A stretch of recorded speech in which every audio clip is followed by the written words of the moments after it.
And we're going to bring in one of those grandees, former Conservative Party leader, Iain Duncan Smith, who joins us also from Manchester. Welcome to the programme. Good morning to you. I don't know how much you were able to hear of that last segment, but talking about a fringe event, Liz Truss is going to be calling once again for growth and tax cuts, specifically to corporation tax. Your thoughts on that, first of all? Well, first of all, I want to thank you very much for describing me as the ex-Prime Minister. So that was a promotion I never thought I'd get. You should have been, no, you should have been. Former leader. Your question, yeah, so the key here in all this debate, I'm next to Liam, so I heard him, but the key is that we need growth. The UK economy desperately needs growth. If we go on in the tightening vice we're in at the moment, we could end up with a dual problem, which is high taxes, no growth and huge debts. And all of this is what we're trying to avoid. So if you ask me the question, are people in favour of tax cuts?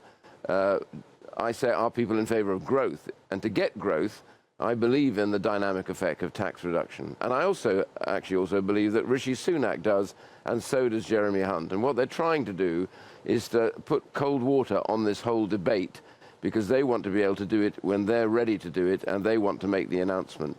But can I just push you on that? So you're basically saying, in principle, you do agree with Liz Truss? Well, I'd like to think I got there before anybody else on this one. My view has been we have been debating about growth. Taxation is a lever to get growth. So it's growth we're after. Without growth, the revenues don't come. We need two things, growth, and we need to get government spending under control, which is critical. All of those things in place. Inflation is coming down. It will come down. The ONS quite recently told us the UK economy is in a better state than a lot of the doomsters said it would be. You know, they've brought us right back up to the higher countries in Europe, whilst Germany's in recession. So we're in a much better place than people thought we would be about 4 or 5 months ago. That gives us some scope to start looking at reducing that burden on the public. You talk about getting there first. Interesting hearing the Chancellor about an hour ago telling us what his speech is going to entail today, trying to get people back to work. And I just a few moments ago was re-listening to one of your big speeches as leader in Manchester, talking about the 5 million people languishing on benefits. And it's exactly the same number today, 5.2 million claiming out of work benefits, 3.7 million receiving them without the need to look for work. 13 years the Conservatives have been in power. We still have this problem. Do you think that Jeremy Hunt has the vision to sort it out? Well, actually, we didn't have this problem before the COVID pandemic. We got the number of workless households down to record levels, the most number of people back in work, and the lower number of people on sickness benefit.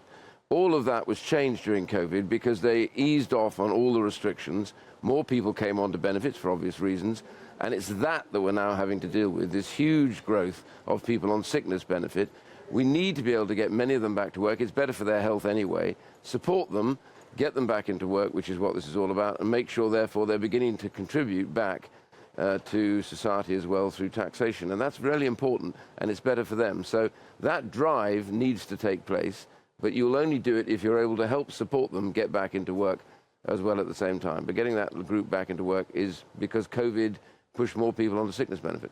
Iain Duncan Smith, the man who should have been king, thank you very much for your time this morning. Appreciate it. Have a good conference.